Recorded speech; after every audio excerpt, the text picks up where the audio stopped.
So, simula nung November, kung dito kayo bumili, yan talaga yung bodegahan. Actually, simula nung August. Ghost month, di ba? August, eto. Mula dito.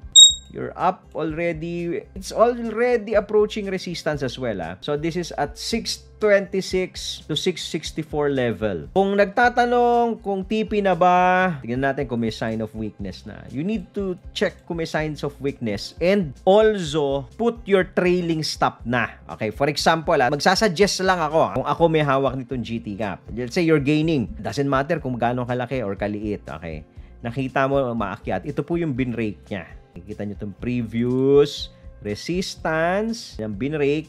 So, yan yung pwedeng magiging support. Alright. So, I will put my trailing stop kung ako ito sa ilalim nitong candle na to, nitong breakout candle. Ang low nito, 591. Put my stop, trailing stop here. 59, siguro 589. Mababa ng konti. Kasi ibig sabihin, possible na failed breakout ito. I'll take profit na, secure my profit this level, somewhere here. Hanggat hindi nahihit yan, pwedeng magsiset ka naman ng TP somewhere here sa unang tranche ng selling mo, 625, 643, all the way to 662. Hindi isang bagsak. So, tinatranche mo rin yung pagbenta. Similarly, paano mo tinatranche yung pagbili? Hindi isang bagsak na benta, hindi isang bagsak na bili. Alright? Follow for more Dito Moves!